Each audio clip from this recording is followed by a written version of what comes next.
धन्य काळ संत भेटी पायी मिठी पडली तो, संदेहाची सुटली गाठी झालो पोटी शीतळ.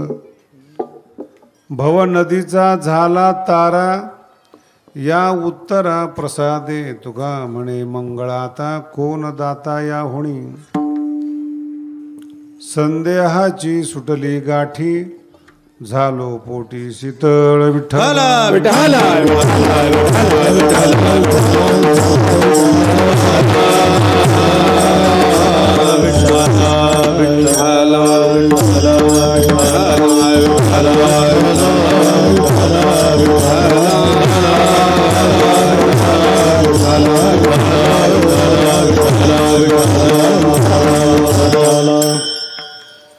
धन्य काळ संत भेटी पायी मिठी पडली तो, संदेहाची सुटली गाठी झालो पोटी शीतळ. आपण ही जी पृथ्वी पाहतो, जेवढी आपल्याला दिसते सगळी तर काही आपण पाहू शकत नाही ना. अमेरिका आहे पृथ्वीच आहे, इंग्लंड आहे पृथ्वीच आहे. जेवढी पृथ्वी आपल्याला दिसते त्या पृथ्वीचं एक वैशिष्ट्य आहे, ती म्हणजे माती. आणि मातीमध्ये फरक असतो, काळी माती लाल माती, काही उगवते काही पिकवते, काही असं फरक पडतो. मातीमध्ये फरक आहे. काही काही माती अशी की ती पाणी द्या तिच्यामध्ये काहीच उगवत नाही, जास्त पाणी दिल्यानंतर फुगते पण उगवत नाही. मातीचा प्रकार असतो. चमत्कार असा आहे या मातीमध्ये, कळत न कळत असं तत्व त्या मातीमध्ये मिसळलेलं असतं. त्या मातीतून सजीव प्राणी जन्माला येतो मातीतून. आणि वैज्ञानिकांनी अभ्यास केला की काही दिवसांनी तो पुन्हा मातीमध्ये जातो. समजा लाकूड आहे, एखादं झाड असतं समोर, कापलं त्याला जर ठेवलं काही दिवस तर वाळवी लागते, माती चढते. 10-5 वर्षांनी इथं लाकूड होतं, ही पाटीसुद्धा लावता येत नाही, मातीमय होऊन जातं. मातीतून एक तत्व जन्माला येतं, आकार धारण करतं, उमलतं आणि पुन्हा ते मातीमध्ये विलीन होतं. या छोट्याशा घटनेकडे माणसाचं दुर्लक्ष असतं. कोण अशी ताकद आहे की जी मातीतून सजीव जन्माला आणते, फुलवते, उमलतं, फळं येतात. आंब्याचं झाड असेल, मोसंबीचं असेल, कशाचंही जे असेल ते असेल. पण त्या मातीत होणारी प्रक्रिया दिसते, पण मातीच्या मागे प्रक्रिया करणारा दिसत नाहीत. याचं नाव आहे सृष्टी. सगळे शेतकरी आहेत, कापाशी लावतात, भुईमुग लावतात, सगळं दिसतं आपल्याला. वरचा एक लेअर म्हणतात त्याला, वरचा पडदा येतो. पण मातीत धान्य टाकल्यानंतर ते उगवतं अशी कोणती शक्ती त्याला माहितीच नाही कुणाला. आणि 99.99% लोकाला काही देणं घेणं नाही. पेरलं की उगवतं एवढं माहिती. कोण खोलात जायला लागलंय, कोण त्या मातीमध्ये शिरलाय, कोण काय केलेलं आहे. पण त्याला जाणल्याशिवाय जीवन पूर्ण होत नाही. मातीला आकार देणारा, परिणाम देणारा, मातीमधून चैतन्य निर्माण करणारी जी शक्ती आहे तिचं नियंत्रण त्या पिकावर असतं. किती दिवसांनी ते वाढेल, किती दिवसांनी पीक येईल, किती बोंड येतील, किती फळं येतील, किती वर्ष येतील, आपोआप म्हातारा होईल आणि आपोआप संपेल. हे तत्व आहे, आतमध्ये निर्धारित केलेलं तत्व आहे, कळत न कळत. आणि ते तत्व या पृथ्वीचं नियंत्रक तत्व आहे. विठ्ठल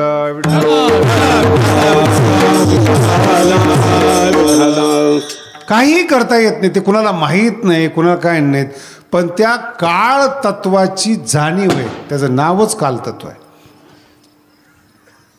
उन्हाळ्यामध्ये पेरा तुम्ही उगवत नाही, पावसाळ्यामध्ये पेरा उगवतं. हे जे पावसाळा उन्हाळा आहे ना, ही काळाची नावं आहे. अर्थ का? आपण म्हणतो ना त्याला पाऊस काळ, नावच दिले त्याचं. तुम्ही उपाधी बदलते, तत्व बदलत नाही. उपाधी शब्दाचा अर्थ काय? पाऊस काळ. पाऊस काळ शब्दाचा असं पाऊस पडण्याचा, पाऊस नाही म्हणता, पाऊस पडण्याचा काळ. ऊन पडण्याचा सुद्धा उन्हाळा काळ. हिवाळ्यामध्ये काय असतो? थंडी पडते, काळ. हा थंडीचा काळ आहे, उन्हाचा काळ आहे, पावसाचा. या तिन्ही शब्दामध्ये तुम्ही एक शब्द नीट साम्य घेऊन ऐका, त्याचं नाव आहे काळ. तिन्ही तत्वामध्ये फक्त बदललेलं आहे. आणि ह्या काळाचं वैशिष्ट्य आहे, काळ एकच आहे, काम तीन करतो. तो काळ पाऊसही पाडतो. आणि त्याच काळामध्ये सगळ्या लोकांना अपेक्षा असते, पाऊस काळात पाऊस पडला पाहिजे. बरोबर आहे? पाऊस काळामध्ये पाऊस, ती अपेक्षा पावसाकडून नाही आहे, काळाकडून अपेक्षा आहे. विठ्ठल शब्द समजून घ्या बरं का, जरा जोर लावा डोक्याला, काही टेन्शन घेऊ नका. खाल्ले पिल्ले आता मस्त रात्रभर कीर्तन चालेल. पण कधी कधी समजून घेण्यासारखे विषय असतात, सांगत नाहीत कोण्या गोष्टी. काळाकडून अपेक्षा आहे पाऊस पडला पाहिजे. ऊन जास्त झालं तरी आपण तेच सांगत असतो, उन्हाचा टाईम आहे, उन्हाचा काळ आहे. टाईम म्हणजेच काळ. थंडी वाजायला लागली, अरे थंडीचा काळ आहे. काळाकडून अपेक्षा करतो. आणि त्याच्याही पुढे जाऊन सांगतो तुम्हाला, मुलाकडून अपेक्षा करतो म्हातारपणात सांभाळावं. पण तोच मुलगा लहान असतो, लहानपणीचा काळ, तेव्हा आपण त्याला सांभाळत असतो. बसते का डोक्यामध्ये? 2-4 वर्षाचं पोरगं आहे, आपल्याला माहिती ते आपल्याला सांभाळणार आहे, त्याचा काळ आलेला नाही. त्याचा काळ येईल तेव्हा तो आपल्याला सांभाळेल. आत्ताचा काळ त्याला सांभाळण्याचा काळ. 100 चुका करू द्या लहान पोराने, बाप माफ करतो. आणि लईच डोकं खाल्लं एखाद्याने, म्हणतो लहान आहे जाऊ दे ना, त्याचं काळ आहे, ते खोड्याच करणार नाही तर काय करणार. आता 10-12 वर्षाच्या पोराकडून ज्ञानेश्वरी लिहून घ्यायची अपेक्षा करणार का तुम्ही? जेवढे दर्शन करायला येतात ना, त्याच्यामध्ये 50% बायका मला प्रश्न करतात, पोरगा फार त्रास देतो. म्हणजे किती वर्षाचा आहे? 10 वर्षाचा आहे. करू दिले खोड्या त्याला. कृष्णाच्या खोड्या ऐकताना बरं वाटतं. आणि आपला पोरगा खोड्या करायला लागल्यावर आपण तक्रार करतो, ही कुठली पद्धत आहे? तो काळ आहे. आणि त्या काळाप्रमाणेच घटना घडतात. कळत नाही लहानपणी, हा न कळण्याचा काळ आहे. कळतंय ना तुम्हाला?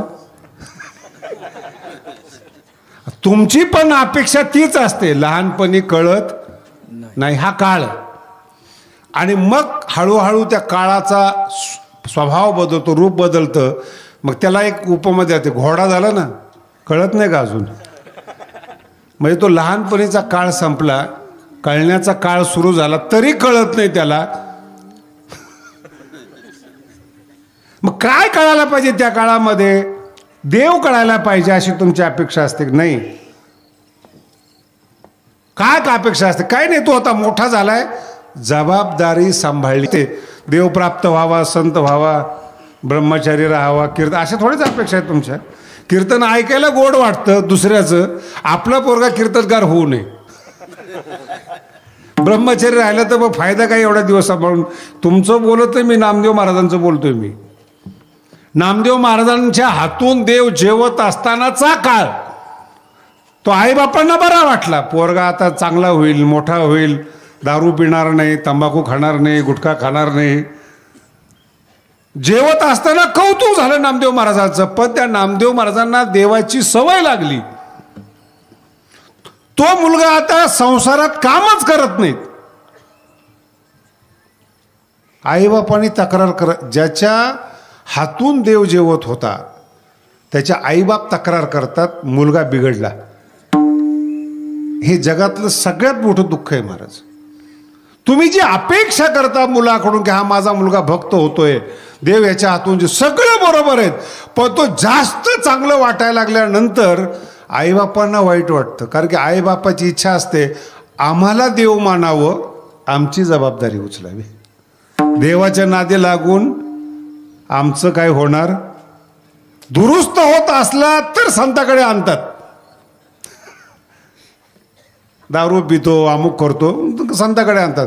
पण भजन करतो अशा नवऱ्याला दुरुस्त करा अशी अजून बाई आलेलीच नाही. कारण की त्या तक्रार कोणाला करणार? ते वाईट तर करत नाही ना तो. नामदेव महाराजांची सगळ्यात मोठी समस्या तीच. घरातील सगळ्या बायको तक्रार कर. हे आमचे जे आता आमचे सगळे पोरं उभे आहेत म्हणून सांगत नाहीत, जेवढे टाळकरी असतात त्यांच्या घरच्या समस्या मोठ्या असतात. 7-7 दिवस एकेका गावामध्ये घराच्या बाहेर राहतात. तुम्ही त्यांना खाऊ पिऊ घालता. बायकोचे काय हाल होतात घरामध्ये, कधी विचार केला का तुम्ही? वारकरी म्हणून तुम्हाला ते चांगले वाटतात, पण घरातल्या लोकांना फिरणारा माणूस आवडत नाही. तो जबाबदारीचा काळ असतो, जबाबदारी पेलण्याचा काळ असतो. आणि तुम्हाला मी याच्या पुढे जाऊन सांगतो, वाढल्या कोळ्यासारखा दरोडे टाकून जर घर सांभाळणारा माणूस असला ना, तो तुम्हाला गोड वाटतो. हे दुःख आहे या जगाचं. लोकाला मारू द्या त्यांनी, मर्डर करू द्या त्यांनी, पण सगळं लुटून जर तो घरासाठी आणत असेल ना, घरातले लोक खुश होतात. काय वाईट परिस्थितीत महाराज. आपल्या घरातल्या मुलांनी जगाला लुटावं ना आपल्याला सुखी ठेवावं, किती वाईट भावना आहे. कोणत्या कुळात जन्माला येतो आपण, कोणत्या भाषेमध्ये जन्माला येतो, काय अपेक्षा करतो तुम्ही? आपला मुलगा मिलिटरीत जावा वाटत नाहीत, पण शहीदाचं स्वागत करतो. पण आपला मुलगा शहीद व्हावा असं वाटत नाही आपल्याला. आपल्या भावना, आपली जगण्याची रीत फार कोती रीत आहेत महाराज, फार छोटी रीत आहे. जबाबदारी सांभाळणारा मुलगा असू द्या, दारू पित असला ना तरी लोक माफ करतात. जबाबदार आहे ना तो, पित असेल जाऊ दे. आणि आई बापाला तो सांभाळला पाहिजे, बायकोला. त्या तरुणपणामध्ये मुलाची अशी कुचंबना होते महाराज, बसलेल्या लोकांना माहीत नाहीत. आई म्हणते मी जन्म दिलाय, आणि बायको म्हणते मला सांभाळायचं आहे तुम्हाला. किती वाईट काळ आहे हा. हे पुरुषांना हे दुःख माहिती, बायांना दुःख माहीत नाही. ते तर डायरेक्ट आरोप करतात. बायको सरळ म्हणते शेवटी मीच आहे तुम्हाला, माझा काळ येणार आहे. आई मध्ये मी जन्म दिलाय तुला. कसला संघर्षाचा, तो कुणालाच बोलू शकत नाही. बोललं तर ठीक, आणि अजिबात नाही बोललं वारकरी होऊन जातो. घरी भांडणं करा, मी वारी करून येतो. असेच माणसं आमच्यामध्ये जास्त आलेत म्हणून घोटाळा होतो. झंझट नको. आणि तोच माणूस, त्याचा काळ बदलतो, जबाबदारीचा काळ बदलतो. 50शी उलटते त्याची, 60 लागते त्याला, त्याचे अवयव धोका देतात. माझा अजून मुद्दा तुम्हाला कळाला नाही. जेवण तेच, सेवा करणारे तेच, घर तेच, शरीर तेच, माणूस तोच, शरीर धोका द्यायला लागतं. याला म्हणतात काळ बदलला. हे तत्व आहे. मातीतून जन्माला आलेला मुलगा, लहानपणीचा काळ, तरुणपणाचा काळ आणि म्हातारपणामध्ये शरीर धोका द्यायला लागतं. रासायनिक बदल होतात. कानाने कमी ऐकू येणं, बुद्धीने कमी समजणं. जो माणूस या जगावर राज्य करत होता त्याचा पोरगा म्हणतो त्याला म्हातारपणामध्ये, तुम्ही आता एका कोपऱ्यात बसा, डोकं नका खाऊ. ज्याच्या डोक्याला लोकांचं डोकं लागत नव्हतं, गावाला जो शांत बसू देत नव्हता, त्याला त्याचं रक्त म्हणतं. झालात ना म्हातारे, त्याला म्हणतात काळ. बसा शांत. नाही ऐकलं तर भाकर मिळत नाही महाराज. काळ किती बलवत्तर आहे. गावाला जीव घालणारा, सगळ्याला पैसे पुरवणारा, सगळ्याला करणारा, त्याला भाकर मिळत नाहीत महाराज. नाही समजत. विठ्ठल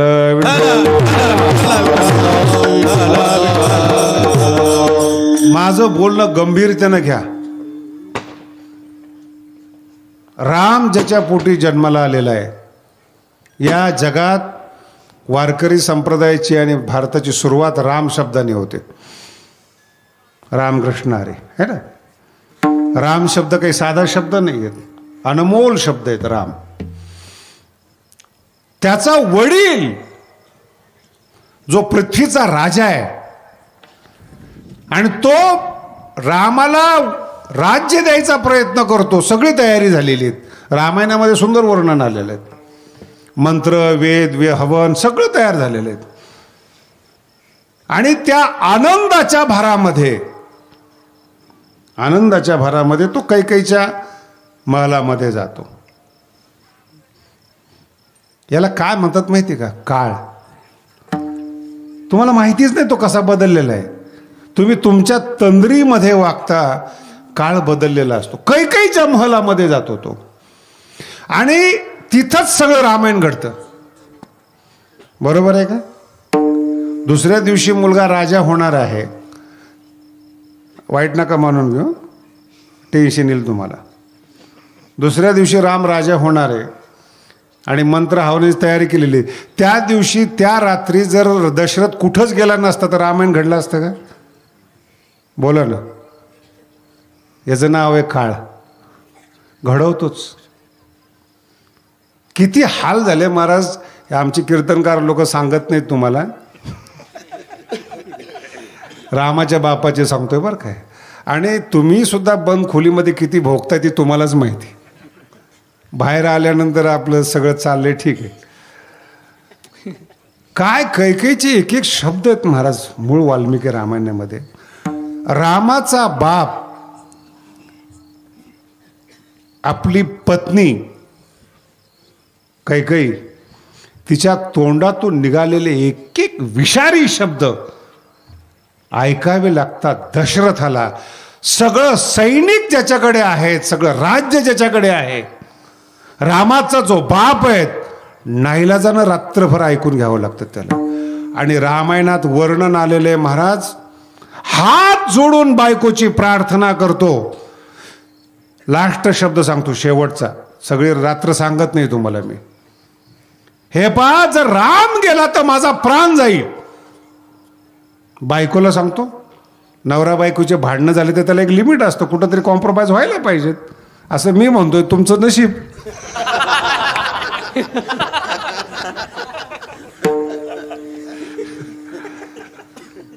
दशरथ हात जोडून सांगतोय, राम जर गेला माझा प्राण जाईल. हसत हसत सांगते, या जगात कोण अजरामर असतं महाराज? कैकेयी सांगते, कोण अजरामर असतं? पण एक करा, मरण्याच्या अगोदर मला तुम्ही वचन दिलं हे विसरू नका. याचं नाव मृत्यूलोक आहे महाराज. स्वार्थासाठी नवरा मेला तरी चालेल, हे रामाच्या घरात घडतं महाराज. तुम्ही तर शेतकरीने ऊसतोड आहेत. काय भोगावं लागत असेल तुम्हाला? थोडी कल्पना करा जीवनामध्ये. किती गरीब घरामध्ये आणि किती लहान बुद्धीच्या घरामध्ये आपण जीवन जगतो आणि राहतो, हे मी तुम्हाला रामाच्या घरातलं सांगतो. नाही ऐकलं तिने. आणि वर्णन आलंय त्या ठिकाणी, गुडघ्यावर उभा राहून हात जोडून दशरथ कैकेयी पुढे प्रार्थना करतो, राज्य देतो मी भरताला, पण रामाला वनवासाला पाठवू नको. कमीत कमी एवढं तरी ऐकत नाही महाराज. ऐकत नाही. नाही, 2 वर मागितलेले, मला 2च पाहिजेत. राम वनवासाला गेलाच पाहिजेत. अरे भरत माझा मुलगा आहे, मी देतो त्याला. नाही ऐकलं कैकेयीने. मला अर्थ नाही कळला बरं का तुम्हाला. अजून काहीच कळलं नाही तुम्हाला अजून. फक्त तुम्हाला घटना कळाली. तुम्ही सांगा, दशरथाने कैकेयी बरोबर लग्न करत असताना हा काळ जीवनात येऊ शकतो, गुडघ्यावर उभा राहून आपल्या बायकोची प्रार्थना करू शकतो, याचा अंदाज दशरथाला आला का कधी? बोला ना. याचं हे अनुस्यूत म्हणतात. हे न दिसणारं तत्व आहे. हेच सगळं काळ तुम्हाला मोठं करायला लावतो तो काळ असतो, मातीत घालतो तो काळ असतो. तुम्हाला श्रेष्ठ करतो तो काळ असतो, तुम्हाला बर्बाद करतो तो काळ असतो. माणसं कुणीच बर्बाद करू शकत नाहीत कुणाला. हा ठरवणारा जो असतो तो काळ असतो. संत व्हायचं असलं तरी काळ लागतो, डाकू व्हायचं असलं तरी काळ लागतो. चांगले चांगले संत, भगवान बाबा सारखे संत, ज्यांचं देखणं रूप तुमच्या वाडवडिलांनी बघितलेलं आहे, त्यांच्यावर आळ यावा ही कोणी कल्पना केली होती? काळ किती क्रूर आहे ते सांगतोय तुम्हाला मी. भगवान बाबांचं चरित्र सांगत नाही तुम्हाला. वंश परंपरेनं चालत आलेल्या नारायण गडाच्या गादीचे महंत, ज्यांच्याकडे सगळ्या सामुग्री आहेत, भालदार, चोपदार, शिपाई, जमीन सगळं आहे, एक सामान्य माणूस भगवान बाबांना आपल्या शरीराचं अंग कापायला लावतो. याला म्हणतात माणसं, याला म्हणतात काळ. किती सामान्य माणूस असेल तू, कधी कल्पना केली का तुम्ही? बर, हा मूर्ख माणसाने सांगितलं तर लोक विश्वास ठेवतात का? बोला ना. मूर्ख माणसाने सांगितलं लोक विश्वास ठेवतात का? ठेवलं ना, म्हणून तर अंग कापलं. कल्पनाच करू शकत नाही काळ तत्वाची महाराज. मूर्ख असो. मला सांगा तुम्ही, याच रामायणातला दुसरा भाग सांगतो तुम्हाला, जो तुम्ही आता ऐकलाय, दशरथाचा. मंथरा म्हणजे भांडी घासणारी बाई, म्हणजे काही राजकारणातली चतुर होती, मालकीन होती का एखाद्या राजसिंहासनाची वारसदार होती? ती दासी. आणि रामाला राज्याभिषेक मिळणार आहेत हे पहिल्यांदा पोटात दुखलं दासीच्या. हे रामायण समजणं अवघड आहे बरं का ते. आणि ती पहिल्यांदा जेव्हा कैकेयीला सांगते, मोत्याची माळ काढते आणि तिच्या अंगाला टाकते. ती कैकेयी ती मंथरा मोत्याची माळ घेते आणि फेकून देते. त्यागाचा प्रभाव कोणावरही पडतो बरं का. ह्या दासीनं मोत्याची माळ फेकली. पैशासाठी काम करणारी बाई आणि मोत्याची माळ नको म्हणते. काय बाई, काय सांग, काय तुला काय अक्कल आहे का? मी तुझ्या माहेरची, मी तुझ्या जवळची, तुझं हित पाहण्यासाठी तुझ्या बापाने मी तुझ्याकडे पाठवलेलं आहे. तुला अक्कल आहे का काय? अहो महाराज, नाही अजून कळलं तुम्हाला ना? तुला अक्कल आहे का काय? दासी एका महाराणीला बोलते, याचं नाव काळ. भांडे घासणाऱ्या बाईनी बोलायला पाहिजे असं? अक्कल आहे का तुला? म्हणून दशरथाची पत्नी, एका राजाची लेक, काळ आहे हा. आणि तिचं डोकं बदललं महाराज. काय सांग? मग ती सांगायला सुरुवात करते. आणि रामायणामध्ये उल्लेख आलेला आहे, मंथरा वर बसते सोफा सेटवर, मंचक म्हणतात त्याला, आणि काही खाली बसते. अर्थ कळाला का तुम्हाला? गुरु कोण आहे? बोला ना, बिंदास बोला, काही टेन्शन. गुरु कोण झाली? मंथरा. आणि जमिनीवर बसलेली कैकेयी. राणी कोण आहे? काय कैकेयी राणी झाली का आता? काय कीर्तन ऐकताय ते? राणी कोण आहे आता? कन्फ्यूज नका हो, बिंदास बोला, चुकू दे ना, काय फरक पडलाय घरचं. राणी कोण आहे आता? मंथरा. वर बसली ती. आणि दासी जिथं बसते तिथं कैकेयी बसली. राणी कोण आहे? त्याला म्हणतात काळ. हे कळलं नाही, घडलंय. मंथरा वर बसते आणि दासी प्रमाणे कैकेयी ऐकते.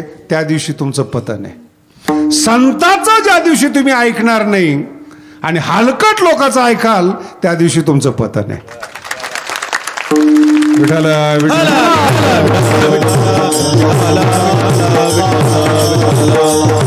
रामायण म्हणजे काय वेगळं तत्व आहे का? मंथरा वर बसते आणि काही खाली बसते. सगळं रामायण घडतं महाराज. आणि नुकसान कुणाचं होतं ते तुम्हाला अंतिम परिणाम सांगतो. अंतिम, रामाला पुन्हा राज्य मिळालं, कैकेयीला पुन्हा नवरा नाही मिळाला.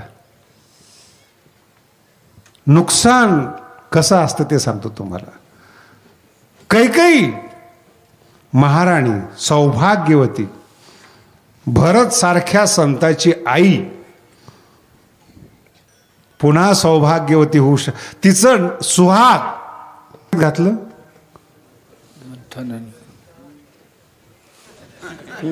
तिचं कुंकू कुणी मातीत घातलं?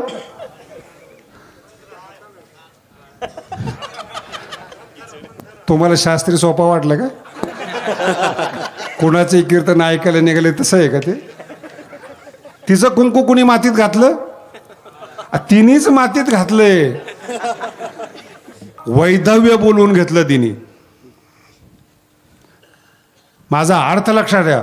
उलट राम वनवासाला गेल्यामुळं रावणासारखं दुष्ट व्यक्तिमत्व हे समाप्त झालं.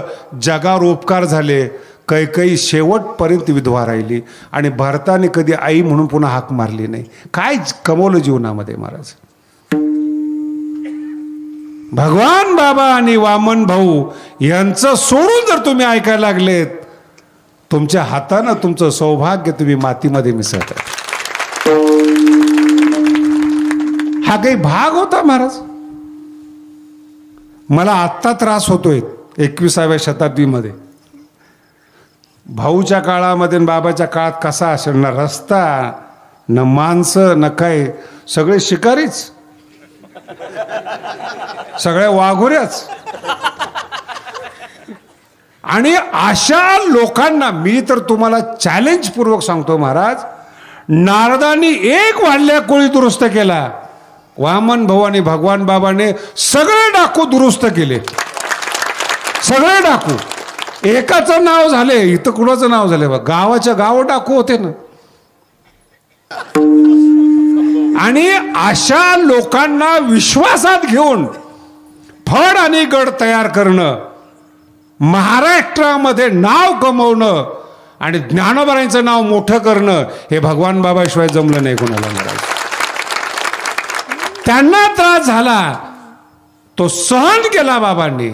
आणि काळाचा त्रास जेव्हा सहन करताना तुम्ही, काळ तुम्हाला दान करत असतो पहिल्या चरणाचा. धन्य काळ संत भेटी, धन्य काळ संत भेटी, धन्य काळ संत भेटी, धन्य काळ संत भेटी, धन्य काळ संत भेटी, धन्य काळ संत भेटी, धन्य काळ संत भेटी, धन्य काळ संत भेटी. आई मिठी पडली तो, आई मिठी पडली तो, संदेहाच्या सुटल्या गाठी, संदेहाच्या सुटल्या गाठी. आई मिठी पडली तो, आई मिठी पडली तो, संदेहाची सुटली गाठी, संदेहाची सुटली गाठी. धन्य काळ संत भेटी, आई मिठी पडली तो, आई मिठी पडली तो, आई मिठी पडली तो. धन्य काळ संत भेटी, आई मिठी पडली तो, आई मिठी पडली तो, आई मिठी पडली तो. हे तत्व आहेत. या अभंगाचं हे सूत्र आहे, धन्य काळ. आज कीर्तनाला जो अभंग घेतलेला आहे, भगवान बाबांच्या 84व्या अखंड हरिनाम सप्ताह, फिरता सप्ताह, नारळी सप्ताहाच्या निमित्ताने. आणि गेले 7 दिवस बावीकरांनी खूप कष्ट सहन केला आणि हा सप्ताह आज शेवटच्या दिवसापर्यंत आणला. आणि तुम्हा सगळ्यांसाठी उद्या गुलाबजाम केले, त्यांच्यासाठी टाळ्या वाजवायच्या. हा काळ आहे महाराज. या अभंगाचं गोड सूत्र आहे, ते फार छोटं सूत्र आहे, धन्य काळ. जगद्गुरु तुकोबाराय ही जी काळ तत्व आहेत, न दिसणारं तत्व आहे ना, त्या काळाला तुकोबाराय धन्य देतात. आपण एखाद्याने मदत करत थँक्यू म्हणतो. थँक्यू म्हणजे आभार आहे, धन्यवाद. कोणी मदत केली आभार मानतो, कोणी त्याला मोबदला देतो. त्याला त्या जुन्या काळातला शब्द आहे धन्य. कोण धन्य? काळ धन्य. बुद्धी एका क्षणात बदलून टाकतो महाराज काळ. असं रस्त्याने चालणाऱ्या माणूस 5 मिनिटात बदलून जातो महाराज. काळ भयानक तत्व आहे त्या जगातलं. आम्हाला कळत नाही ते, हे सगळ्यात मोठं दुर्भाग्य आहे. आणि काळ हा प्रबळ आहे. म्हातारा झाल्यानंतर बदाम खा, पिस्ते खा, काही खा, काही फरक नाही पडत महाराज. डॉक्टर सांगतो मेंदू मरत चाललेला आहे. मेंदू केमिकल कमी होत चाललेलं आहे. 60 नंतर बुद्धी कशी होते? बोला ना जरा. 60 नंतर 60 नंतरचेच लोक मान्य करत नाही, बाकी सगळे मान्य करतात. सगळे मान्य करतात म्हाताऱ्याला कळत नाही, पण म्हाताऱ्यालाच कळत नाही की मला कळत नाही. काळ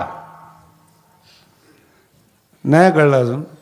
आणि 60 नंतरच चेहऱ्यावर चमक आणतो, त्याचं नाव आहे संत. तरुणपणात त्रास देतो काळ संतांना. तुकोबाराय असो, ज्ञानोबाराय असो, भगवान बाबा असो, जेरी सांगतो तो काळ. जीवन नकोसं वाटतं इतका काळ त्रास देतो महाराज. आणि त्या काळाच्या तडाख्यातून एकदा सुटलो ना, काळ प्रसाद देतो. खूप गोड असं उदाहरण दिलेलं आहे जगद्गुरु तुकोबारायांनी. काळाच्या तडाख्यातून ज्या दिवशी तुम्ही सुटाल त्या दिवशी काळ काय करतो? पिकलिया सेंद तैसे आम्हा केले पांडुरंगे, तैसे आम्हा केले पांडुरंगे, तैसे आम्हा केले पांडुरंगे, तैसे आम्हा केले. पिकलिया सेंदे कडू पण गेले, पिकलिया सेंदे कडू पण गेले,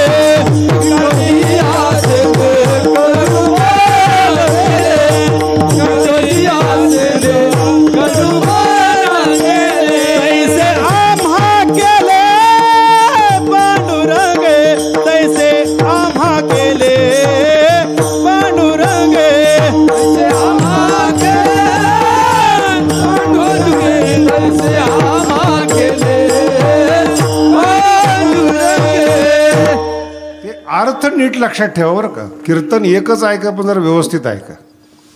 पिकलिया सेंद, शेंदाड हिरवा असतं आणि आत कडू असतं. नाही कळलं? आत काय असतं ते? बाहेरून हिरवा असतं. हे त्याचं तरुणपण आहे त्या शेंदाडाचं.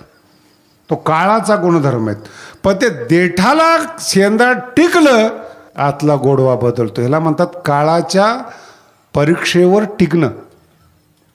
आणि तुकोबाराचा शब्द पहा, तैसे आम्हा केले. काळानं, काळ म्हणजेच पांडुरंग, काळानं आम्हाला कसं केलं? पिकलेल्या शेंदाडाप्रमाणे केलं. वरची कातडी बदलते, चमक येते. हो, संत जसा जसा म्हातारा होतो ना, असं चमकत जातो. सांसारिक जसे जसे म्हातारे होतात चमका निघतात.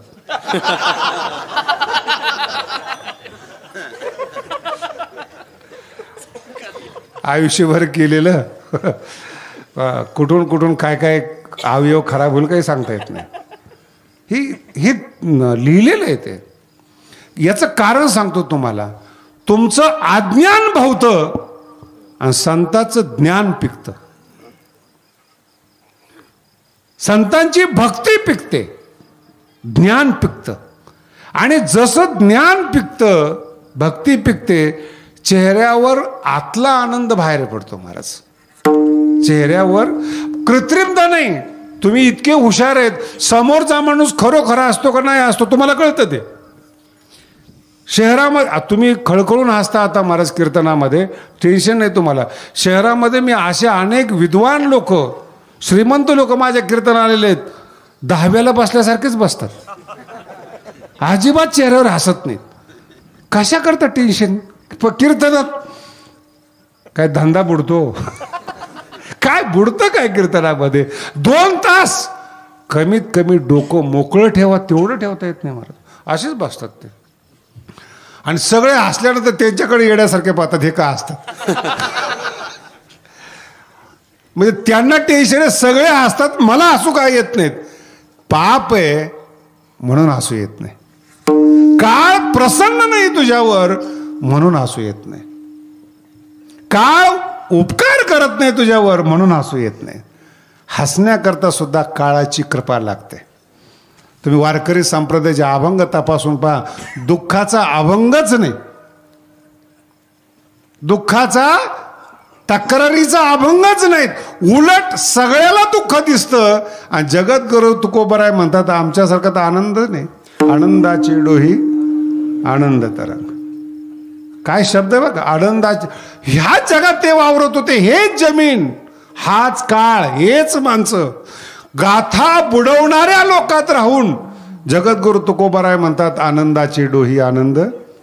सगळे सांभाळणारे असून आपला चेहरा 12 वाजल्यासारखा असतो. किती फरक आहेत महाराज. याचं मूळ कारण आहे, आतली भक्ती पिकते, आतलं ज्ञान पिकतं, ते चेहऱ्यावर येतं. आणि तो चेहरा एवढा प्रसन्न असतो. अहो, आम्ही कीर्तन करून लोक ऐकत नाही, भगवान बाबाकडे पाहून लोक दुरुस्त होत होते. मला एवढे बसलेले लोक सांगा बरं, भगवान बाबा काय बोलत होते. 14 वर्ष चालू आहे गडावर, मी लोकांना बघतो. काय नाही, बाबा आमच्या गावात यायचे ना, आम्ही टांग्या मागं पळायचो, दुसरा इतिहासच नाही. बरोबर आहे का? ज्यांच्या संग बोलत होते बाबा ते राहिले नाहीत लोक. पण जे माझ्या समोर बसलेले त्यांना जर विचारलं काय बाबाबद्दल काय माहिती, टांगा यायचा, आम्ही त्यांच्या मागे पळायचो. कोण बाबा, काय बाबा, त्यांचा अधिकार काय, काही माहीत नाही. टांग्या माग. आणि एक लक्षात ठेवा, टांग्या माग पळत होतो हे आठवण त्या माणसाला मरेपर्यंत राहते. याचं नाव आहे काळ. याचं नाव आहे काळ. संताची भेट झाली हे विसरू देत नाही, त्याचं नाव आहे काळ. एक श्रेष्ठ व्यक्ती आपल्याला जीवनामध्ये भेटले, नाही बोलले तरी चालेल, दिसले आमच्या डोळ्यांनी, याचं नाव आहे काळ. विसरत नाही. हजारो माणसं लोक भेटतात हो तुम्हाला, हजारो माणसं भेटतात. त्याचा काय भरोसा असतो. एक माणूस मला भेटला, आता ती कीर्तनामध्ये हजारो लोक भेटतात, मला म्हणे ओळखलं का नाही. आता एवढ्या माणसामध्ये एवढं काही शार्प मेंदू नाही ना मला सगळ्याची ओळख ठेवायला. म्हटलं नाही ओळखलं. कमाल आहे तुमची.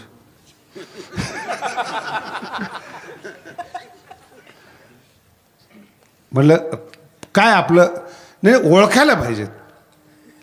मग त्यांनी चप्पल दाखवली, माझी चप्पल होती ती, कीर्तनाला काढली होती, तिने पळवून नेली ती.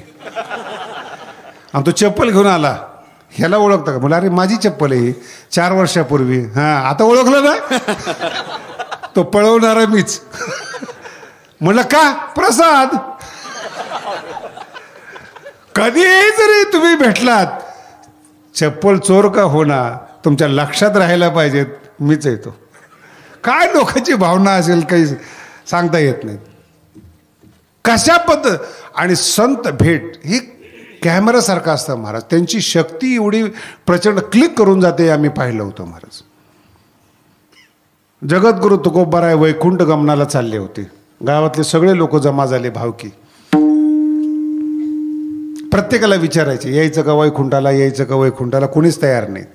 अगोदरच तुकोबारायला वेड समजत होते, त्याच्यामध्ये वैकुंठ नावाचा पदार्थ कुठून आला काय माहिती. अहो, बायकोला विचारलं जगद्गुरु तुकोबारायांनी,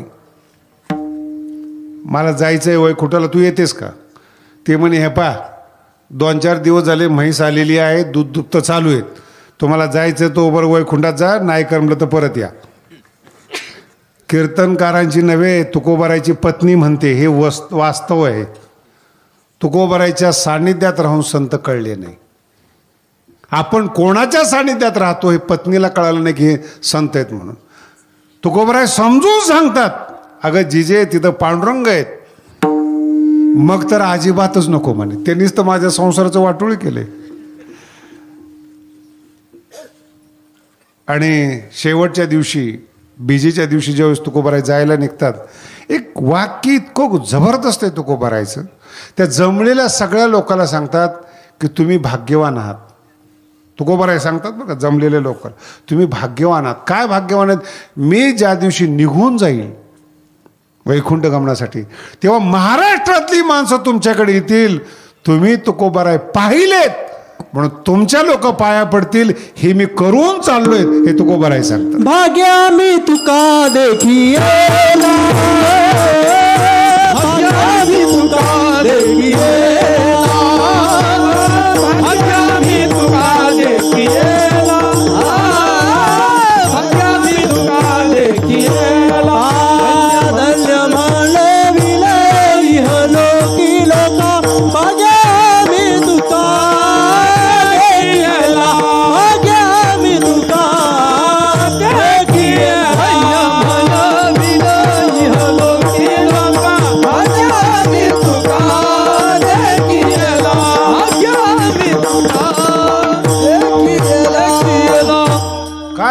काय वर्णन आहे तुकोबाराय. तोंडाने सांगतात ना तुकोबाराय, अरे तुम्ही वेडेत, तुम्हाला माहीत नाही मी कोण आहे. धन्य म्हणवीन इहलोकी लोका, भाग्य आम्ही तुका देखियाला. या डोळ्याने तुकोबारायला पाहिलं, लोक तुमच्या पाया पडतील. धाक आहे महाराज आहे. कोणत्या व्यक्तिमत्वाला पाहिलं आम्ही? शांत आणि हे काही साधे लोक नसतात महाराज. हनुमंताचा धाक लंकेमध्ये एवढा जबरदस्त होता, कोणतंही माकड आलं की घाबरायचे. नाही कळालं? कोणतंही माकड आलं का की एका माकडाने लंका जाळून गेले. ते धाक रामायणामध्ये वर्णन आहे. हनुमंतराय जाऊन आले आणि लंकेला वेढा दिला. ते म्हणे एकदा शेवटचा निरोप पाठवा, सीतेला परत करतो का युद्ध करायचं. मग कोण जाईल? जांबुवंत म्हणले हनुमंताला पाठवा. मग त्यालाच पुन्हा पुन्हा का पाठवायचं? लोक म्हणतील एकच माणूस आहे यांच्याकडे.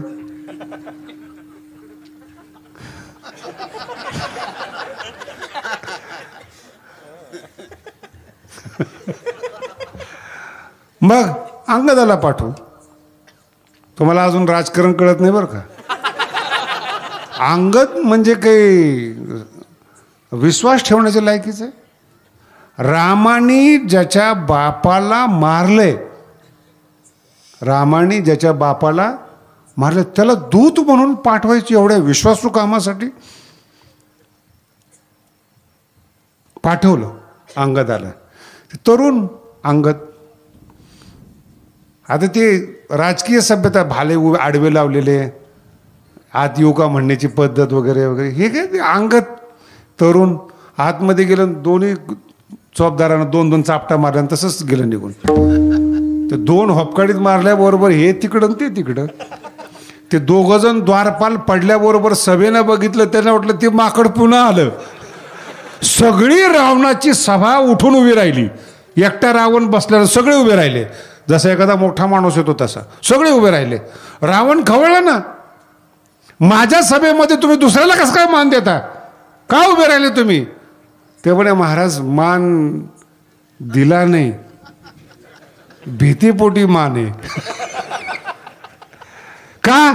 आम्हाला वाटलं तेच माकड पुन्हा आलं, पुन्हा काय करते कुणाला माहिती. म्हणून आम्ही आदरानं आदर दिलेला नाही, भीतीपोटी आदर दिलेला आहे. संत आपल्याला उद्धार करण्यासाठी आलेले असतात. तळागाळातला समाज उद्धारावा याच्यासाठी संत आलेले असतात. त्याची भीती. त्याच्यापेक्षा आमच्याकडचे लोक बरेच बाबाला घाबरतच नाही, आदर देतात. माझा मुलगा, भीतीनं आदर देऊ नका. संत आपले आहेत म्हणून आदर द्या. आपलं कल्याण करण्याकरता आलेत म्हणून आदर द्या. आई बापाला कोण घाबरत असतं महाराज? संतांना संपूर्ण वाङ्मयामध्ये तुम्ही संत माय बाप आई बाप म्हटलेले आहे त्यांना. भाऊ असो बाबा असो नाही तर कोणी असो, यांना काय घाबरायचं आहे महाराज? चुकलं तर हेच पदरात घेतील. सांगणार कोणाला चुक? यांच्या चुका नका करू. संसारात चुकाल तर माफ करतील, पण यांच्या चुका तुमच्या हातून घडू देऊ नका. माझं बोलणं लक्षात. उद्धारासाठी आलेत ते, त्यांना काही कमी म्हणून आलेत अशातला भाग नाही. काय देणार आहे देऊन देऊन? ज्यांच्याकडे पाहून लोक दुरुस्त होतात त्यांना काय देणार आहेत तुम्ही? ती छाप अशी डोक्यावर बसते महाराज. अंगदाची छाप बसली तशी बाबांची छाप पाहिले आम्ही, हे डोक्यात राहतं महाराज. पिकलेली भक्ती आणि पिकलेलं ज्ञान, नका काही होणार, पण त्यांच्या नावाने कंठतात लोक, आयुष्यभर रडतात लोक. नवीन नवीन मी गादीवर बसलो होतो, 2-4 लोक आले होते, म्हातारी माणसं. ते काम सुरू झालं तर नुकतंच. खूप आदर महाराज जुन्या लोकांना. गडाचं काम पाहिलं ना, असं तोंडावरून आजही हात फिरवतात म्हातारी माणसं. पाया नाही पडत बरं का. त्याच्या डोक्यात हा विषय नाही की कोण आहे म्हणून, बाबा आहेत का काय. बाबाचं काम करणारं आहे म्हणून तोंडावरून मायेचा हात फिरवतात. हे प्रेम आहेत, हे आपुलकीत.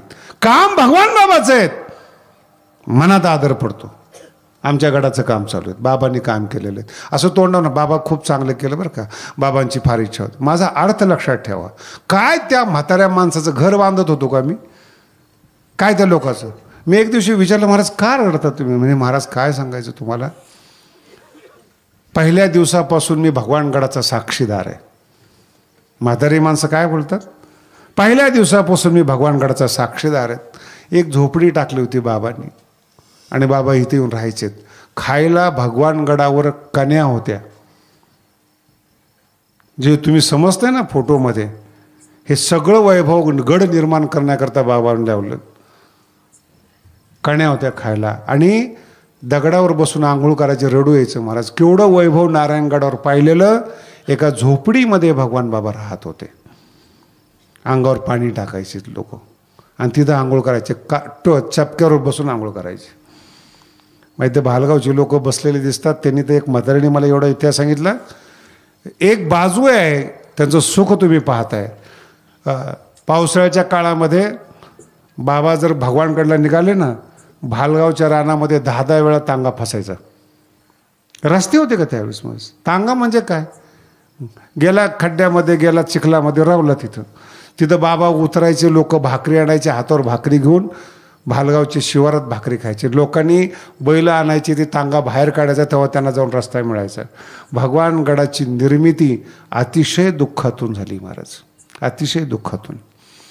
प्रत्येक क्षण भगवान बाबाला चावून गेलेला आहे.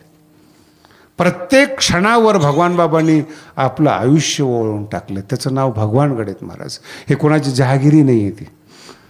आणि इतका त्रास सहन करत करत करत करत जेव्हा उदयाचा काळ आला, तेव्हा तीच आसुसलेले डोळे, म्हातारे डोळे, काम पाहत असताना असं बरं वाटतं त्यांना.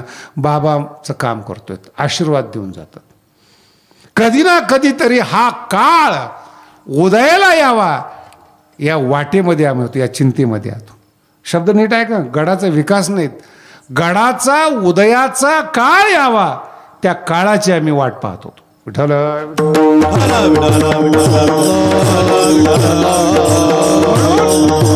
तुम्ही आम्ही वरचं टरफल पाहणारी माणसं आहेत, वरचं जीवन पाहणारी माणसं आहेत. आतला गाभा आहे तो काळ. काळ रावणाची भेट घालून देतो, सुखी सीता उद्ध्वस्त होते महाराज. काळ या जगातला महाकवी होतो. हे काळाचं तत्व आहे, काळाची कृती आहे. आणि का कोणालाच कळू देत नाही की काय चाललेलं आहे. तुम्ही अंधाधुंद पद्धतीने जीवन जगता, आंधळ्या पद्धतीने जीवन जगता. उद्या काय होणार आहे जीवनामध्ये माहीत नाही तुम्हाला. काळाने कोणतं तत्व वाढवून ठेवले आपल्या पुढं माहीत नाही आपल्याला. आणि आपण त्या काळाबरोबर, नियतीबरोबर, देवाबरोबर भांडण करत जातो महाराज. आणि या काळाला कोण म्हटलं माहिती आहे. काळ शब्द जरी असला, याच काळाला परमार्थामध्ये भगवंत म्हणतात, दुसरं कोणी नाही. विश्वरूप दाखवत असताना अर्जुन घाबरतो ते विश्वरूप पाहिल्यानंतर. आणि अर्जुनाने प्रश्न विचारला, आख्यायी मेको भवान उग्र रूपो. भवान उग्र रूप. अरे काय रूप आहे, किती भयंकर तोंड आहे, किती भयंकर शरीर आहे. कोण आहेस तू. माझा कृष्ण असू शकत नाही. विश्वरूपाचा पहिला शब्द तोंडातून निघाला, कालोस्मी. मी काळ आहे. तुला वाटतं ना अर्जुना मी या भीष्माला, द्रोणाला, कर्णाला मारणार आहे. चुकीची कल्पना आहे. मयैवेते निहता पूर्वमेव. तू बाण मारण्याच्या अगोदर मी यांना मारलेलं आहे, फक्त माझ्यावर आळ येऊ नये, निमित्त मात्रम भव सव्यसाचीन. कळतंय तुम्हाला? जगात कोणामुळे कोणाचं नुकसान होत नाहीत, कोणी माणसं कोणाला आडवी येत नाहीत, काळ आडवा आणतो महाराज. आपल्या मुलाला वाईट दुर्बुद्धी सुचते, बापाला त्रास द्यावा. मुलगा खरंच एवढा वाईट आहे का? कळतंय तुम्हाला? तुमचं रक्त एवढं वाईट आहे की तुम्ही बापाला त्रास द्या. पण मी बघितलेले आहेत बापाला बाहेर काढतात पोरं, याचं नाव काळ आहे. कोणत्या बापाला बाहेर काढतात? कीर्तन सांगू काय आता? ज्यानं जुगार खेळली, दारू पेला, घर बर्बाद केलं, मंगळसूत्र विकलं, अशा बापाची काही पूजा करायची काय? सगळ्या बापांना वाटतं मुलगा राम असावा आणि दशरथाच्या अवलाद दारू पीत चालत असते.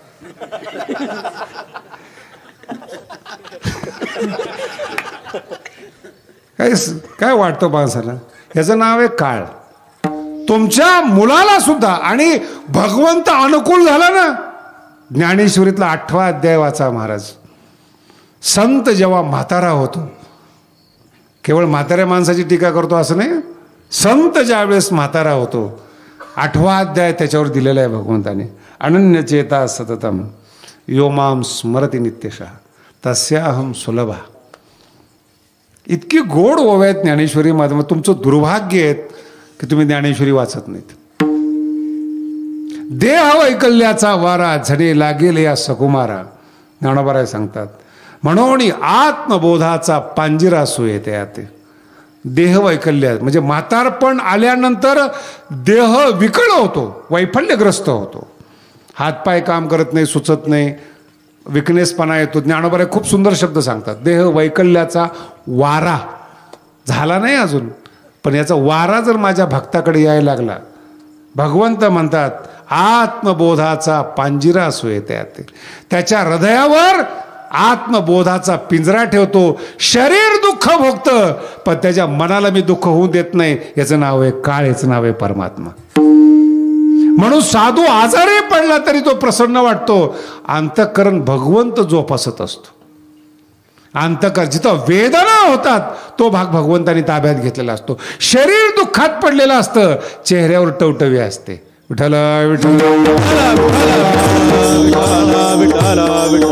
हे आपलं कर्म आपल्याला नडतं महाराज. याचं नाव आहे काळ.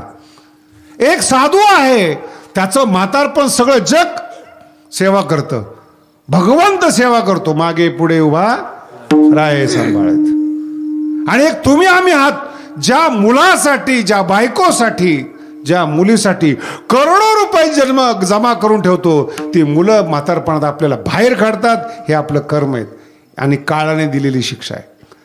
आणि अशा वेळेस बाहेर काढतात, जिथून पुढं नवीन लग्न करता येत, नवीन काम करता येत, नवीन काहीच करता येत नाही. विकळ जागवतो महाराज. आणि त्यावेळेस सगळा अपमान सहन करावा लागतो. याचं नाव आहे काळ. हा तुमचा काळ आणि साधू संताचा काळ, धन्य काळ.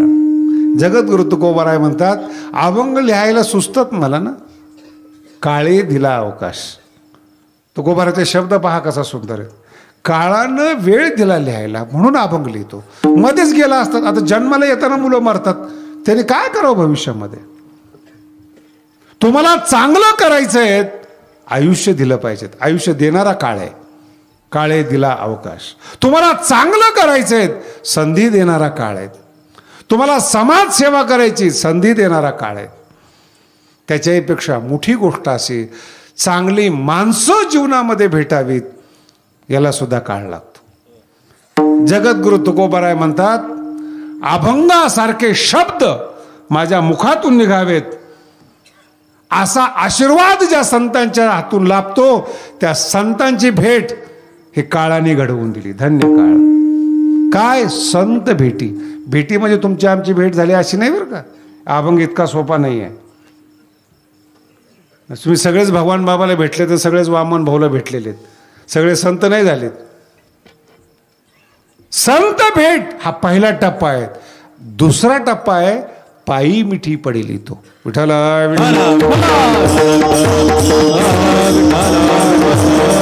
पाय शब्दाचा अर्थ आहे स्वरूप, पाय शब्दाचा अर्थ आहे ज्ञान. साधूच्या ज्ञानावर, साधूच्या सिद्धांतावर एक रूपता निर्माण होणं याला मिठी म्हणतात. मिठी शब्दाचा अर्थ दोन शरीराचं मिलन आणि दोन अंतःकरण एक होण्याचं नाव आहे. आलिंगन मिठी शब्द फार सुंदर आहे बरं का, भयानक शब्द आहेत. ज्ञानेश्वरी समाप्त होत असताना एक प्रकरण आलेले आहेत, खूप गोड प्रकरण आहेत. 18 अध्याय भगवंतांनी सांगितले. जेवढं नीट ऐका, जेवढं शब्दातून देण्यासारखं आहे तेवढं सांगितलं. आता असा विषय, असा सिद्धांत आहेत जो वाणीतून प्रकट करता येत नाहीत. ज्ञानोबांनी सांगितलं भगवान श्रीकृष्ण खाली उतरले, अर्जुन खाली उतरलेलाच होता आणि अर्जुनाला आलिंगन दिलं. इतकं सुंदर वर्णन आहे ज्ञानेश्वरीमध्ये.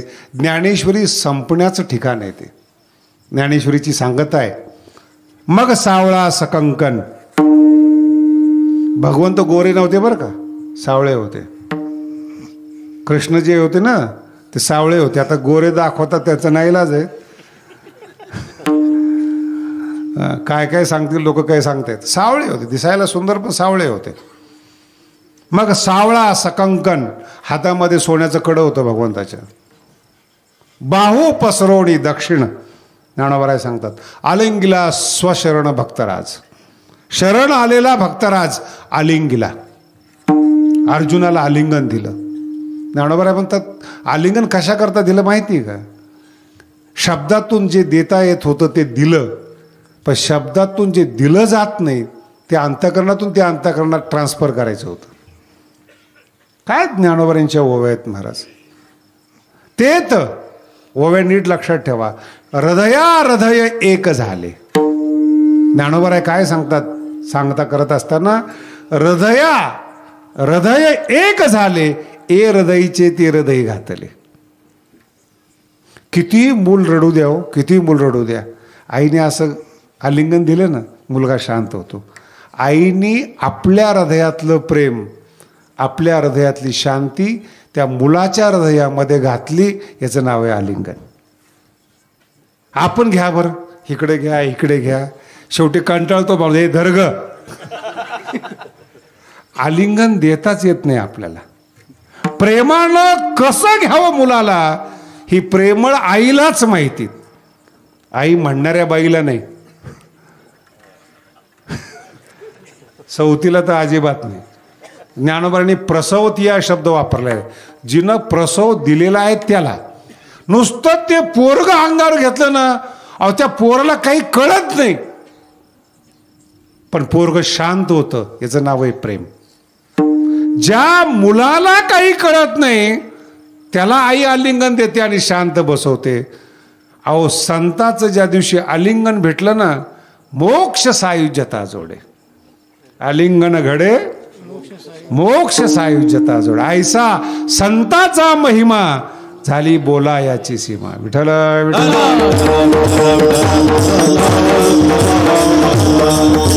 ती अनुभूती आहे. आलिंगन म्हणजे अनुभूती आहे, तो आतल्या आत मिळणारा भाग आहे, प्रेमाचा भाग. काही नजरेतून प्रेम मिळतं, काही आलिंगनातून प्रेम मिळतं. माझा शब्द लक्षात ठेवा. काही पाहिल्यावर समाधान वाटतं. शाळेत गेलेला मुलगा आहे, आई वाट पाहत बसते. ते आईचे डोळे पाहत तुम्ही चंचल झालेले असतात. लहान मूल शाळेत गेलेलं पगार घेऊन येत नाही, ते नुसतं येतं. ते नुसतं ते आलं ना पोरग, आईचे डोळे शांत होतात, चेहरा स्माईल होतो. त्या पोराचा नाही होत. पोरग येतं, त्याला वाटतं कटकट गेली शाळेतली. पण जसं आईने त्या मुलाकडे पाहिलं, ती वखवकलेले जे आईचे डोळे असतात ते शांत होतात आणि चेहऱ्यावर एक स्माईल असते. त्याचं नाव प्रेम आहे.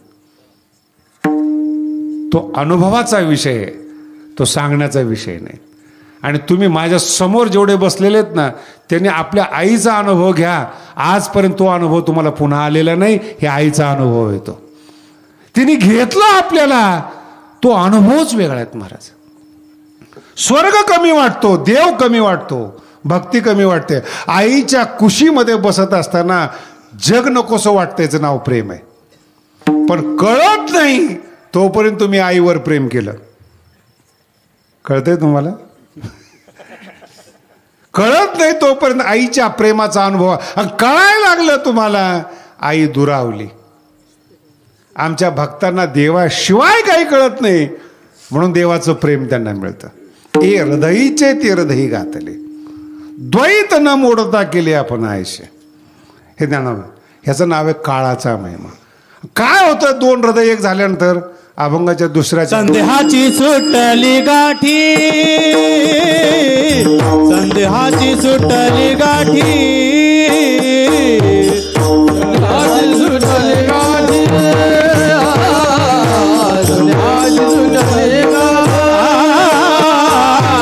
संदेहाची सुटली गाठी, संदेहाची सुटली गाठी,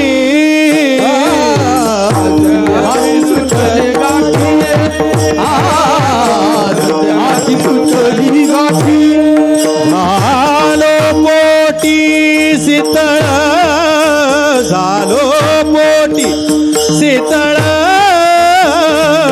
संध्याची सुटली गाठी, संध्याची सुटली गाठी,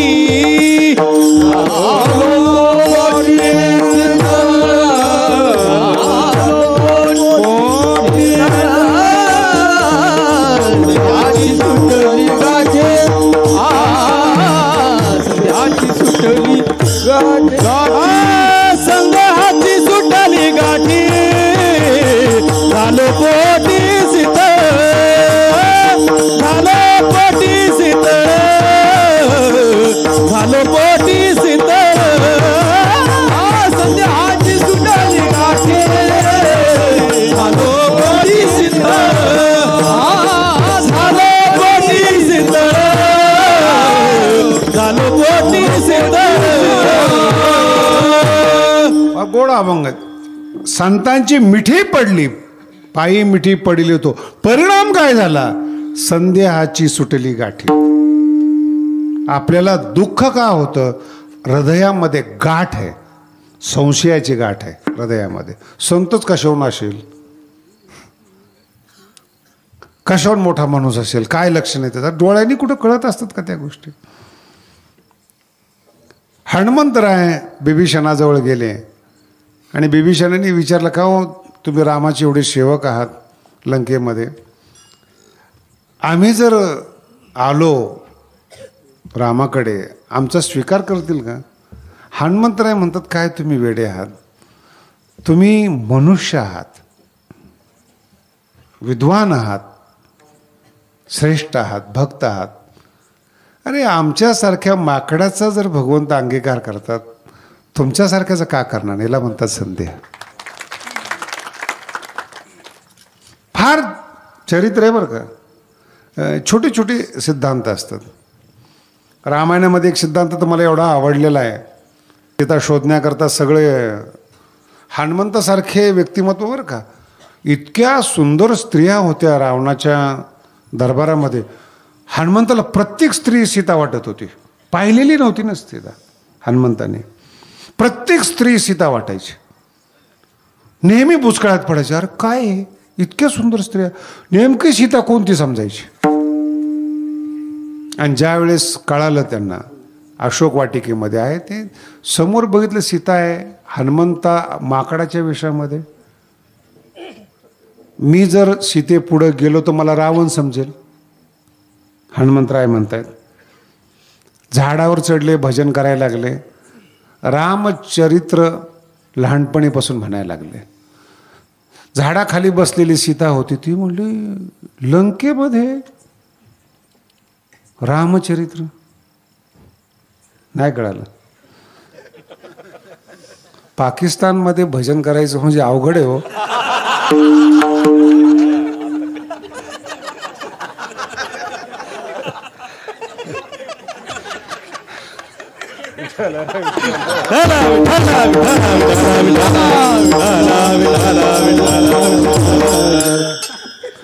कीर्तन पण दोन पद्धतीने चाललंय बरं का. एक तुम्ही ऐकतात आणि आमची पोरं ऐकतात. पोरांना वेगळं कळतं आणि तुम्हाला वेगळं कळतं. कसं लंकेमध्ये रामचरित्र ऐकायचं अवघड आहे. आणि मग तिने असं मनातून एक भावना प्रगट केली अशी, जो रामचरित्र सांगणारा आहे तो ती समोर यावं. हनुमंतांनी उडी टाकली. कल्पना करा, वट्यावर बसलेली सीता, झाडावरून हनुमंतांनी उडी टाकली आणि ती माकडे बघितली का असं तोंड फिरवलं. कीर्तनातलं काही लक्षात नाही राहिलं ना तर माझं बोलणं लक्षात ठेवा. तिने असं तोंड फिरवलं. हनुमंतरायांनी हात जोडले आणि सीता, खूप सुंदर धडा दिलास तो आज. रामचरित्र सांगणारा माकड असला तरी चालेल, चरित्र सुंदर आहेत, सांगणारा सुंदर नाही. देवाचं चरित्र कोणाच्याही तोंडावून ऐकावं, चरित्रकाराकडे पाहू नये. चरित्रकार एखादा माकड असू शकतं. राम कथा सुंदर आहेत, राम कथा सांगणारा सुंदर नसतो. काय चरित्र आहेत महाराज, आपलं डोक्यात तेच. मला एकाने सांगितलं, महाराज तुमचा मंडप मोठा आहे, AC नाही, पंखे नाहीत. म्हणजे येतोच कशाला, त्या हॉटेलमध्ये लॉजमध्ये. नाही नाही महाराज, पण ते हल्ली युग बदललेले, म्हणजे तो ऐकायला येतो का लॉजमध्ये राहायला येतो. राम कथा जीवनाला परिवर्तन करणारी आहेत. कोण सांगतंय काय. म्हणून मी तुम्हाला सगळ्यांना सांगतो, अखंड हरिनाम सप्ताह, नारळी सप्ताह हा भगवान बाबाचा आहेत. करतोय कोण याला महत्व नाही. अर्थ कळाला तुम्हाला. करतोय माणसं आहे तुम्ही आम्ही, पण नारळी सप्ताह हा भगवान बाबांचा आहेत. अंतःकरणाला टोचलं पाहिजे आपल्याला. साधूला सुद्धा आपण त्रास देऊ शकतो. फेडणार कुठं महाराज, कुठे फेडणार. चरित्र एक छोटे छोटे सिद्धांत आहेत महाराज. काय कमवलं जीवनामध्ये, बदलला ना काळ, काळाला विलाज नाहीत महाराज. चांगले चांगले धुळीस मिळतात महाराज. ही काळाची गती, काळाचा महिमा आहे तो. जगद्गुरु तुकोबाराय फार सुंदर सांगतात, काळाने कृपाच केली पाहिजे, काहीच नाही. अंतःकरण एकदा मिळालं महाराज, संशयाने भरलेलं अंतःकरण, साधूचं प्रेम मिळालं, ज्ञान मिळालं, संदेहाची सुटली गाठ. तुका म्हणे सोडिल्या गाठी, आणि मग दिली मिठी, पायी मिठी पडली तो, म्हणून संदेहाची सुटली गाठी. काय परिणाम झाला गाठ सुटल्यामुळं. भव नदीचा झाला तारा, भव नदीचा झाला तार, भव नदीचा झाला तारा, भव नदीचा झाला तार, भव नदीचा झाला तार, भव नदीचा झाला तार.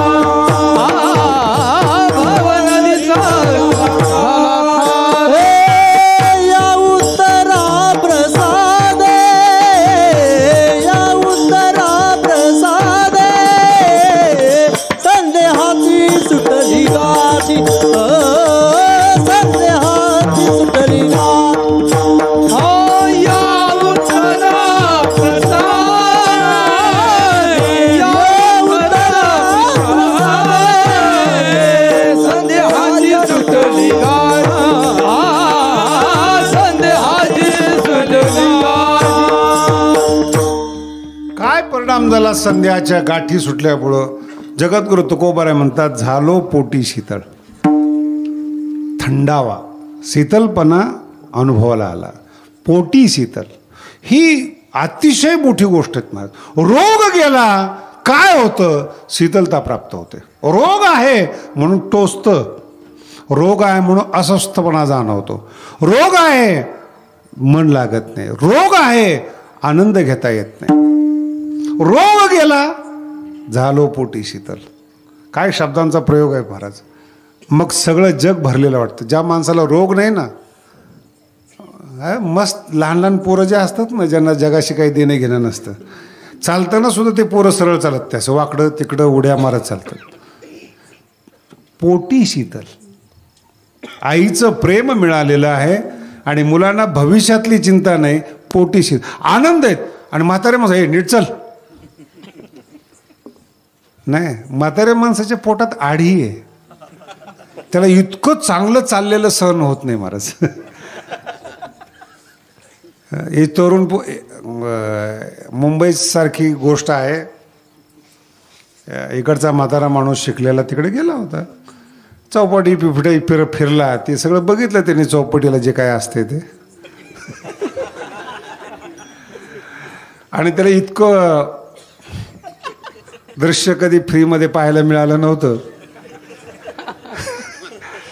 बसलेले जोडपे प्रेम करतात एकमेकावर, आणि हे खेडेगावातलं फिर शिकलेलं, त्याला मुंबईतला समुद्र दिसला नाही,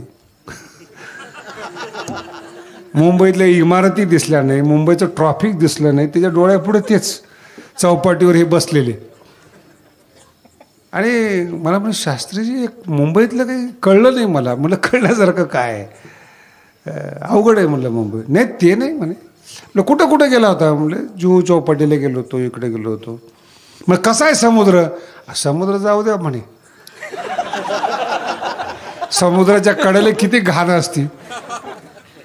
आता मला ते असं बोलल्यामुळं माझ्या डोक्यात, अरे म्हणलं मुंबई आहे म्हणलं, घाण राहणारच. अहो तसे घाण नाहीत ते, काय जोडपे बसलेले एकमेकाच्या गळ्यात हात घातलेला असे बसलेले, ते काय चांगलं दिसतंय का, बघू नको.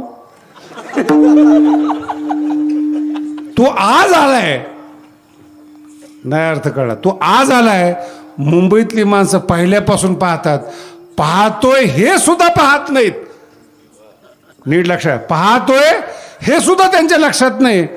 हे मुंबईतली माणसं तू पहिल्यांदा पाहतोस, मुंबईत सगळे सोडून दिले, तेवढंच कसं काय डोक्यात बसलं तुझ्या. मी म्हणे महाराज पण ते वाईटच वाटतं.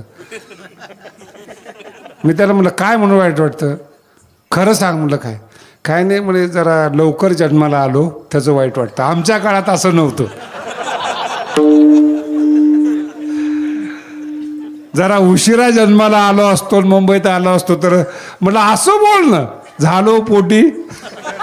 हे गचपर का ठेवलंय पोटामध्ये, दुसऱ्याचं सुख सहन होत नाही, हे गचपन तुमच्या पोटामध्ये. तुम्हाला तुमची भाकरी खावत नाहीयेत, दुसऱ्याचं सुख आहे म्हणून तुमची भाकरी गोड लागत नाही. अर्थ समजतो काय, भाकरी तुमची आहे, तुमची बायको तुम्हाला वाढते, दुसऱ्याचं सुख सहन होत नाही. विठ्ठल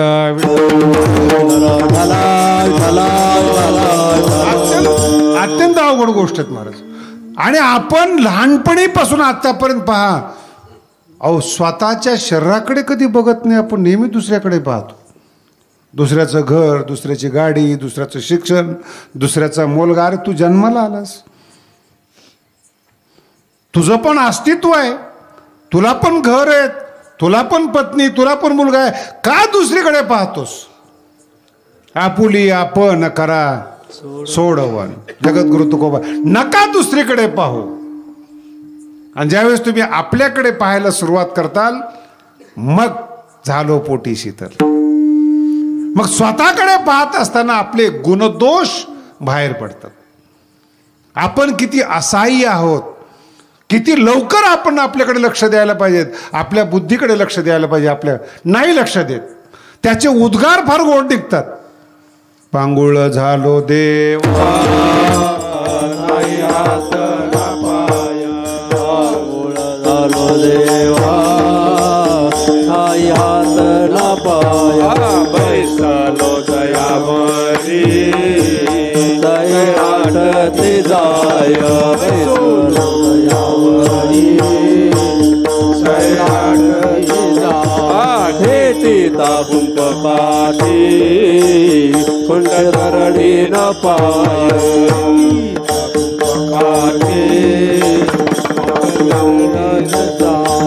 आधार नाही कोणी, मन बापन माय, आधार नाही कोणी, मज बाप आधार नाही कोणी मज बाप नमाय आधार नाही कोणी मज बाप नमाय हो दान करा जाते पंढरपुरा मज ते ठवरे आगमाता सोयरा जाते हो दान करा जाते पंढरपुरा मज ते ठवरी आगमाता सोयरा मूळ झालो देवा नाही हात न पाय मूळ झालो देवा नाही हात न पाय चालू दयावरे सैराटे जाय मैसलो दयावरे सैराटे जाय हेटे ताकुंभ काटे गुंट दरडे ना पाय ताकुंभ काटे आधार नाही कोणे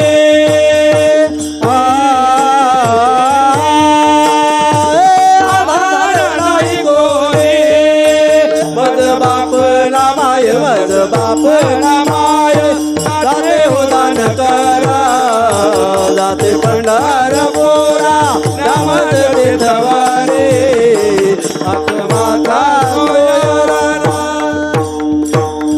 फार गोड आहे. स्वतःकडे पाहणं याचं नाव आहे परमार्थ, याचं नाव आहे जीवन. स्वतःकडे पाहणं, आपल्याला काय कमी आहे, आपल्यात उणीव काय, आपल्याला कोण मदत करेल, आपल्यावर कोण कृपा करेल, हे आपल्याकडे पाहणं. आणि ज्या दिवशी संतांची भेट झाली, संध्याच्या गाठी बिटल्या, भिद्यते हृदय ग्रंथी छिद्यंते सर्व संशया क्षीयंते चास्य कर्मानी, उपनिषदामध्ये सांगितलेले. परिणाम झालो पोटी शीतळ. मग हे दोन टप्पे आहेत बरं का. एक काळाचा टप्पा आहे आणि एक अनुभवाचा टप्पा आहे. हे दोन टप्पे पार पडले ना, जग हेच असतं पण आनंदाचा पूर आलेला असतो. जग हेच. भगवान बाबा याच जगात जन्मले, या जगात राहिले, या जगात जगले. ज्ञानोबा आहे, तुकोबा आहे, सगळे संत अनुभवून घेऊन घ्या. याच जगात राहिले. आपण दुःखी आहेत ते सुखी, आपण अज्ञानी होते ज्ञानी.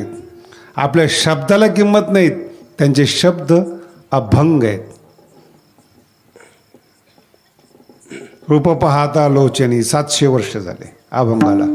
अभंग आपल्यासारखे किती निघून जातात, रूप पाहता चालूच आहे. देवाची द्वारी त्यांचे शब्द आपले. हे जग आहे. जग बदलत नाही कधी, आपण बदलतो. आपल्यामध्ये परिवर्तन होतं, आपल्यामध्ये बदल होतात. म्हणून स्वतःकडे पहा. जग हेच. जगण्यात आनंद येईल. माझा अर्थ नीट लक्षात. जगण्यात आनंद येईल. काय आनंद येईल? हेच संसार. जगद्गुरु तुकोबाराय म्हणतात, भवनदीचा झाला तारा. शब्द फार गोड आहे. भवनदी म्हणजे संसार. जो संसार बाधक आहे तोच तारा, म्हणजे तीच नाव झाली. जो संसार इतरांना बाधक आहेत तीच माझ्यासाठी नाव आहेत. उत्तया उत्तरा प्रसादे. आणि हा आशीर्वाद साधू संतांनी आणि काळाने दिला शेवटच्या चरणात. तुगा म्हणे मंगळाता तुगा म्हणे मंगळाता तुगा म्हणे मंगळाता तुगा म्हणे मंगळाता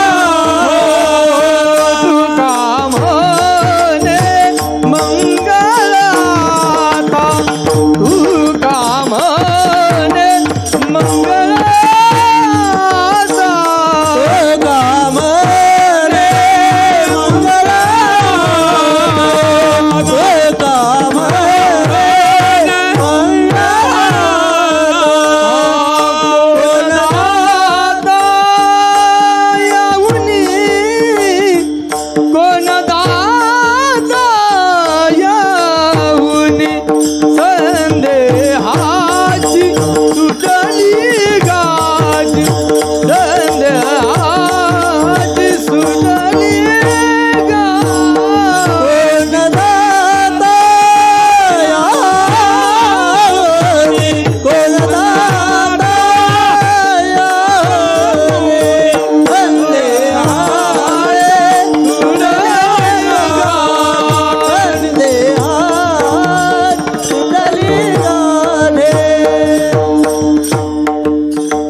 आपल्या सप्ताहाचा काल आहे, सांगता प्रसंग आहे.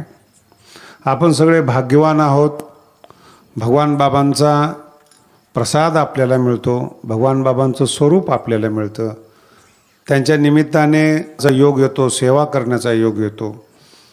या 10 वर्षापूर्वी या गावामध्ये नारळ दिलेला होता आणि अतिशय चांगल्या पद्धतीनं हा सप्ताह त्यांनी पार पाडलेला आहे. तुम्ही लोकांनी भरभरून प्रेम दिलं, गावकऱ्यांनी सेवा केली. सगळ्या भाविकरांचा मी ऋणी आहेत. भगवानगडाचं पावित्र्य भाविकरांनी जपलं याचा मला अभिमान आहे. पहिल्यापासून माझी इच्छा होती, हे भगवान बाबांचं व्यासपीठ आहे, ते व्यासपीठ कीर्तनकारांचं आहे, ते राजकारण नको या शब्दांचा भाविकरांनी तंतोतंत पालन केलं. मागच्या वर्षी कोठरबंनीही याचं पालन केलं. मागच्या वर्षी श्रीखंड पुरी होती आपल्याला, यावर्षी गुलाबजाम आहेत. 1,00,000 लोकांसाठी गुलाबजाम 4 टनाचे तयार आहेत आणि घरी घेऊन जायला पण परवानगी. त्याला काय आता, त्याला काय तुका म्हणे मंगळ आता कोण दाता. आणि दरवर्षी वेगळे वेगळे प्रयोग. हिंगणीपासून हा प्रयोग सुरू झाला. बुंदी तर 10व्याला पण असते, सप्ताहात केली तर काय विशेष आहे. म्हणून या सप्ताहामध्ये अतिशय मोठं सगळ्यांचं योगदान मिळालं. या परिसरामध्ये एक संत म्हणून वावरणारे आमचे सुदर्शन महाराज आहेत, भगवान बाबांच्या गावचे आहेत आणि भगवान बाबांच्या फडात त्यांनी कीर्तन आणि प्रवचन केलेलं आहे. म्हणून सुदर्शन महाराजांचा मी पहिल्यापासून सन्मान करतो. त्यांना म्हटलं होतं तुम्ही भाग घ्या, तुम्ही काय मी काय दोघंही सावरगावचे आहेत, म्हटलं तुम्ही सांभाळून टाका सप्ताह. तिने म्हटले सप्ताह होत असतो, काही टेन्शन घेऊ नका. आणि तो सप्ताह आज पार पडला. तुम्ही सगळ्या लोकांनी अगदी मनापासून सहकार्य केलं. माझी विनंती आहे सगळ्यांना, संताकडे संत म्हणून पहा. उद्या तुम्हाला काळाच्या गालामध्ये जायचं आहे, काळाचा तडाखा सहन करायचा आहे. त्यातून सोडवणारे आपल्याला संत आहेत, काळापासून दूर करणारे संत आहेत. संताला छळून काळातून सुटका नाही होणार महाराज आपल्याला. म्हणून सगळ्याला विनंती आहे, भगवान बाबा, वामन भाऊ यांच्याकडे संत म्हणून पहा. तुमचं खाजगी जीवन वेगळं ठेवा, ते रोजचंच आहे. ते महाभारत आणि रामायण काळापासून चालत आलेत. तीच मंथरा आणि तीच काही आहेत. तोच दशरथ आहे. अजूनही बायकोचे टोले खातातच. फक्त ते आतल्या आत खातात एवढाच बाहेर कळत नाही. म्हणून जीवन माणसाचं रोज आहेत, पण संतांच्या जागेमध्ये आपण येतो, संतांच्या प्रभावात येतो.